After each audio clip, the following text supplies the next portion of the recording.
To the outside world, Daniel and Lisa Granger were the embodiment of marital bliss.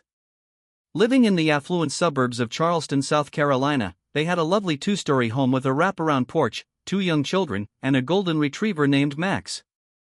Lisa was a stay-at-home mother who devoted her days to raising the children and maintaining their home. Daniel, a financial consultant, was known for his charm and success, often boasting to friends about how he was married to his best friend. Neighbors described them as the family everyone wanted to be. But behind that white picket fence, secrets festered. Daniel's career demanded travel, at least, that's what he told Lisa. In reality, many of his trips weren't business at all. They were rendezvous with Alicia Parks, a 29-year-old woman he met during a conference in Atlanta. Alicia was unaware that Daniel was married with children when they first met.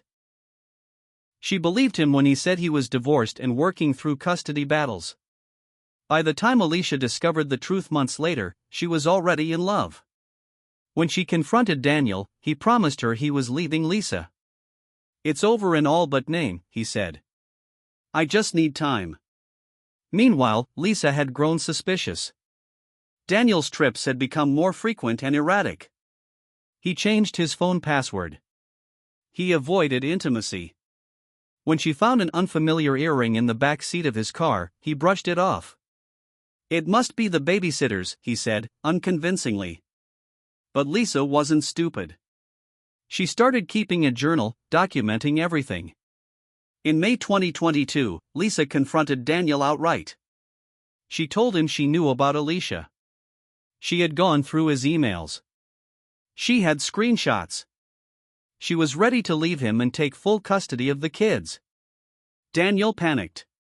He begged her not to go public. A divorce would ruin him personally and professionally. His spotless reputation, his client base, and their financial future were all on the line. Lisa didn't care. She was done. But Daniel wasn't. 2 weeks later, on the night of May 28, 2022, Lisa vanished. Daniel reported Lisa missing the next morning. He told police she went for a late walk and never came back. The kids were asleep. He thought nothing of it until he woke up and saw her side of the bed empty. The case quickly caught media attention. Volunteers, drones, and K-9 units scoured the surrounding woods and lakes. But there was no trace of Lisa. Daniel appeared on the news with teary eyes, pleading for her return. "Lisa, if you can see this, please come home. The kids miss you. I miss you." But behind the scenes, detectives were already suspicious. Lisa's journal painted a different picture than the one Daniel was selling.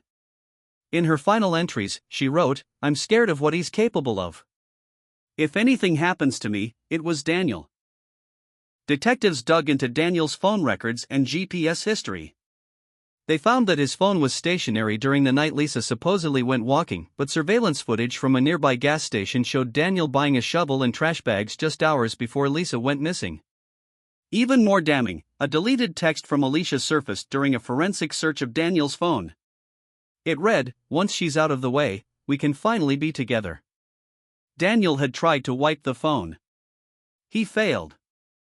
On June 14, 2022, just over 2 weeks after Lisa's disappearance, a jogger found a shallow grave deep in the Francis Marion National Forest. Inside was the body of a woman, wrapped in a tarp. It was Lisa. The autopsy revealed blunt force trauma to the head and strangulation. She had fought back. DNA evidence under her fingernails matched Daniel. He was arrested that same night. The trial of Daniel Granger vs. the state of South Carolina gripped the nation. Prosecutors painted him as a narcissistic man who couldn't bear the loss of control. His motive? A toxic mix of fear, pride, and desire to live a double life. Alicia Parks testified against him, stating that she had no idea he'd harm Lisa. She broke down in tears on the stand, saying, "If I had known, I would have left him that second." Daniel's defense argued that Lisa had a history of depression and could have taken her own life. But the evidence was overwhelming. The jury took only 4 hours to convict him of first-degree murder. He was sentenced to life without parole. Lisa's parents took custody of the children. They moved to North Carolina to give the kids a fresh start. A memorial bench was installed at the local park with the inscription, "In loving memory of Lisa Granger, devoted mother, betrayed wife, eternal light." True crime podcasts, YouTube documentaries, and news specials kept Lisa's name alive. Her story became a chilling reminder that the most dangerous predators often live behind familiar doors. The case of Daniel and Lisa Granger is not just about infidelity, it's about control, betrayal, and a tragic failure of trust. It reminds us that domestic violence can take many forms and that behind seemingly perfect homes, unimaginable darkness can grow. If you or someone you know is experiencing relationship abuse, contact your local domestic violence support center or hotline. Silence enables violence. Speaking up saves lives.